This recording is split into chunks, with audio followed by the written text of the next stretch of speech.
Before I get to the video, I'm sure all of you already know about the OGL drama with Wizards of the Coast and the D&D community. It's old news by now. I won't bother with a full recap. There's YouTubers like D&D Shorts and Nerd Immersion that have covered the story fully. But what I do want to say is, we did it. We came together as a community, boycotted Wizards of the Coast, showed them that they are nothing without us, their customers. They made the OGL and SRD both irrevocable, so it seems 5e D&D is safe, but there's no telling what they're going to do with 1D&D. I assume the worst. Even though I do like some of the changes that they've made to the classes, but I haven't paid too much attention to it. 1D&D has a corporate stink that's keeping me away for the moment. Also, does the name 1D&D not remind anybody about the Xbox One? I mean, I might be a boomer at this point for even remembering the launch of the Xbox One, but they also went with the whole one system to rule them all, and it didn't really work out too well for them. But at least 1D&D doesn't have dog models. Our new dog model.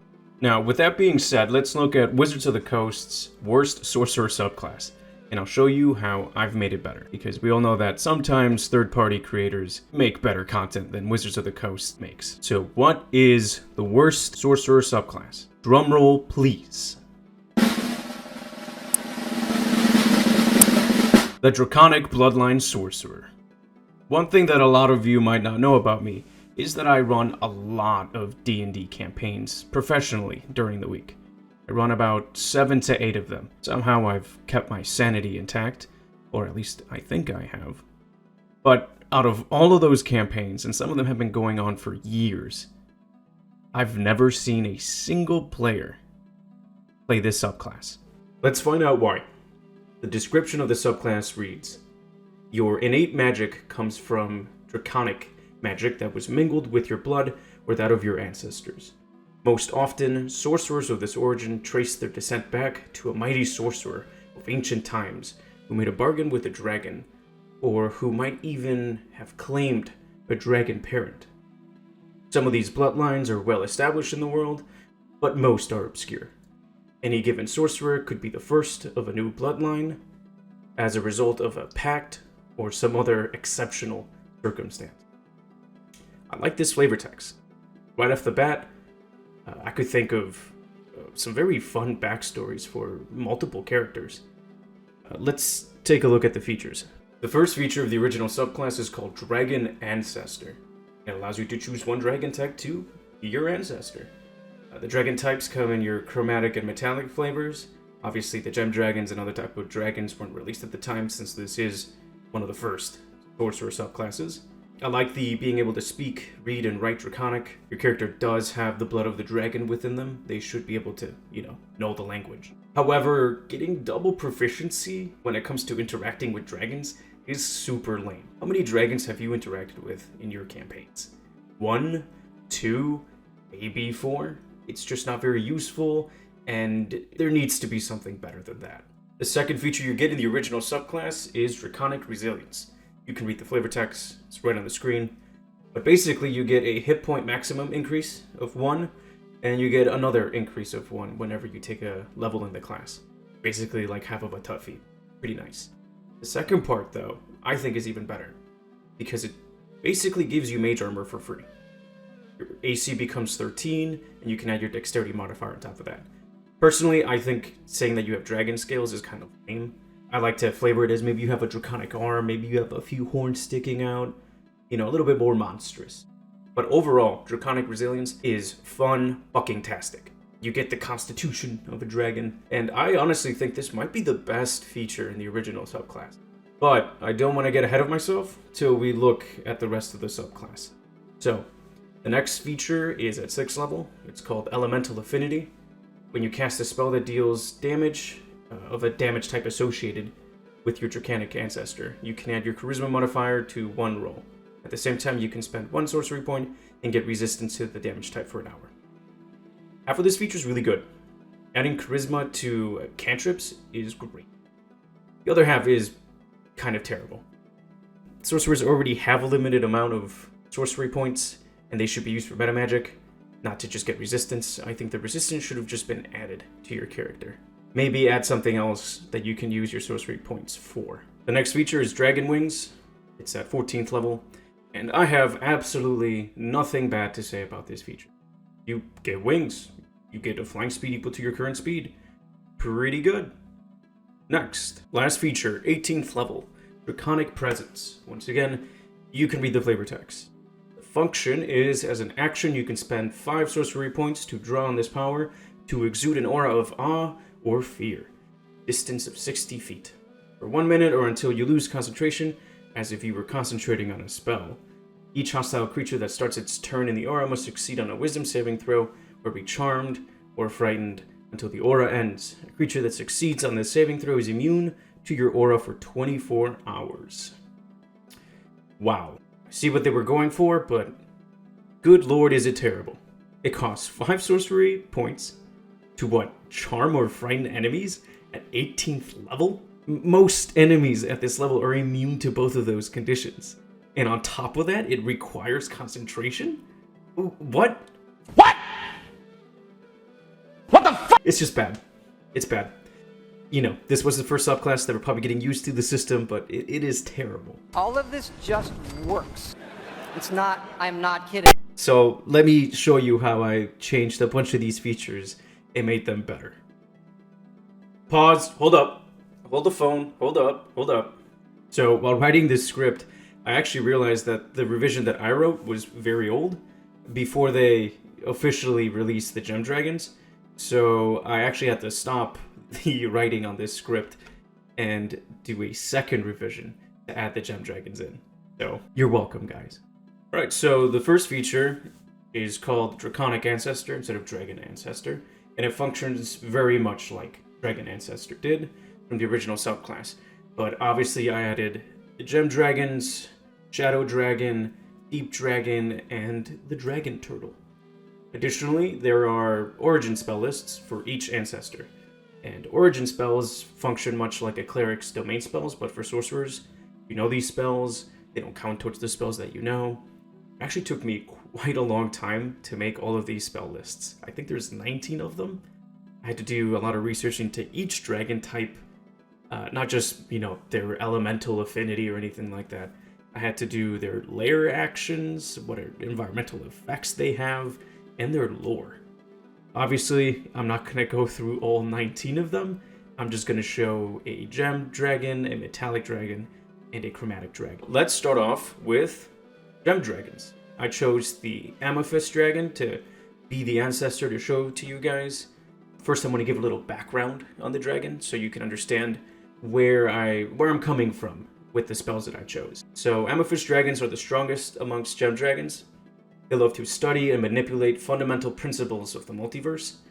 They love to learn anything about cosmic forces, such as the forces of good and evil and order and chaos. They hoard any knowledge, especially anything that is magical or extraplanar in nature. As you can see, this is their spell list. They get Identify and Legend Lore to help them kind of get all that tasty, scrumptious knowledge. They get Detect Thoughts, Sending, and Telekinesis to mimic the psionics that amethyst dragons have. Magic Missile is in there because I needed there to be at least one damaging spell.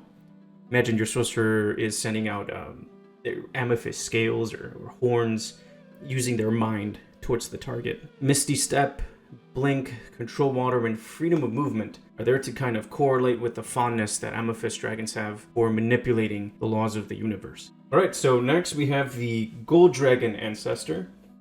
Gold dragons are the strongest amongst metallic dragons, and they basically dedicate their lives to fighting evil.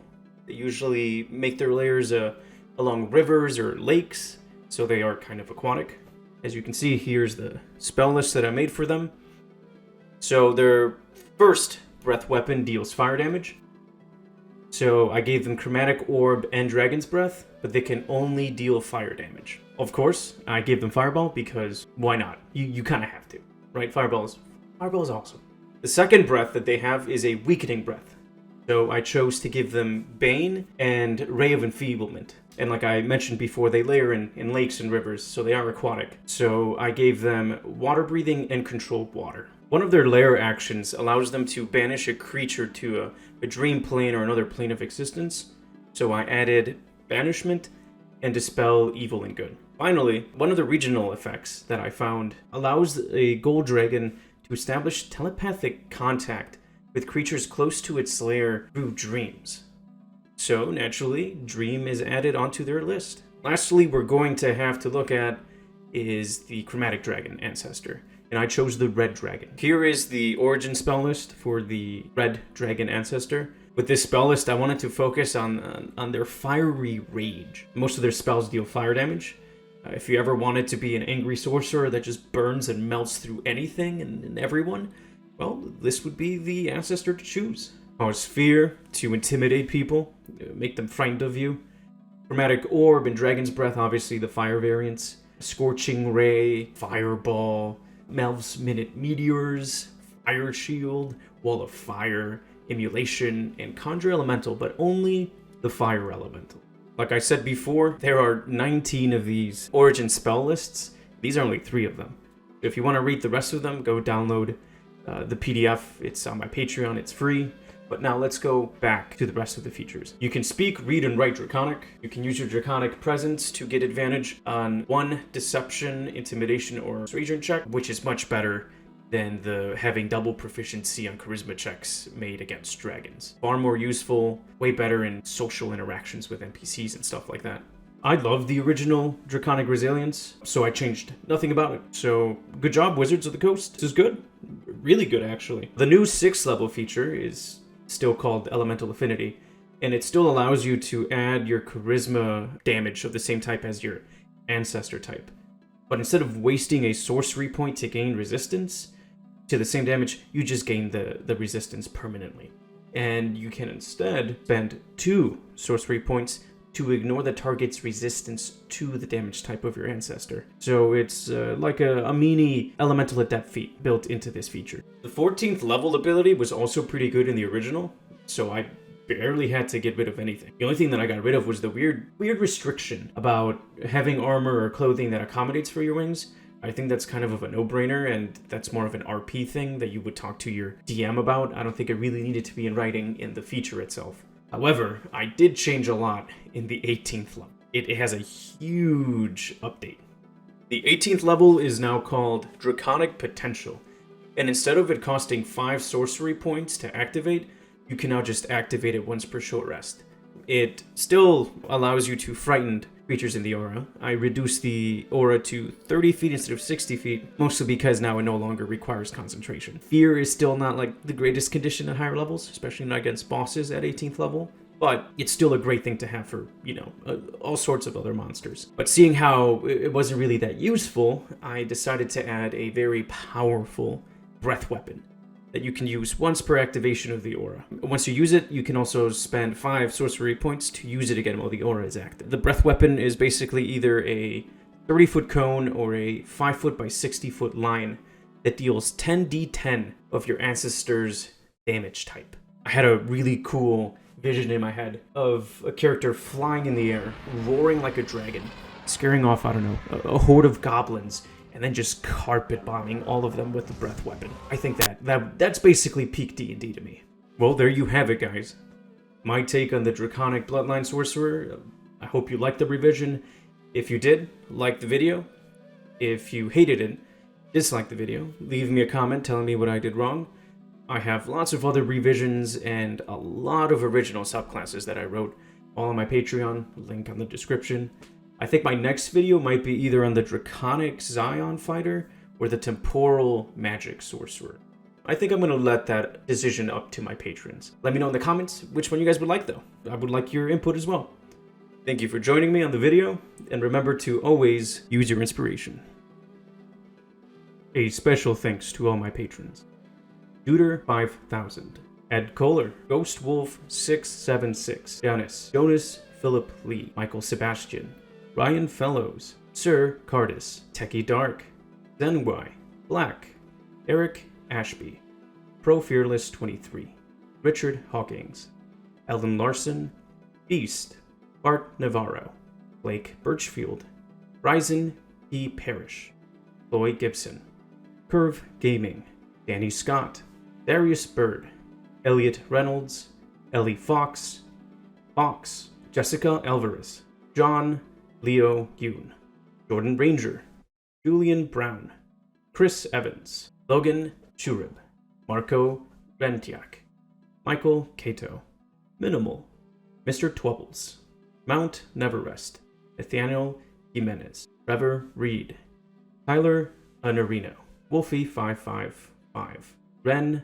Scrawler, A Bardic Bounty, Andrew Oceanazy, Arthur Barrett, Austin Morris, Ben Stewart, Rupted Royal, Roy Budrew, Daniel Duplechain, Falcon Omegas 87, Gaming Juggernaut, Gregory Russell, Jacob King, Jacob Topher, Jaden Barber, James Madison, Jared, Jerry Simons, John Faynu, Joshua Henderson, Julian Linder, Jupiter, Justin Thatcher, Kiwi Fleck, Brown Clown, Kyle Casquez, M. Cook, Malachi Vergas, Matt Jones, Michael Grousler, Morgan Young, Nathaniel Rodriguez, Ninja God 2000, Patrick McDonald, Race Wells, Sanguine Angel, Silent Tunes, Scara Dog, Skylar Delgado, Sun God, Taurus Sylvia,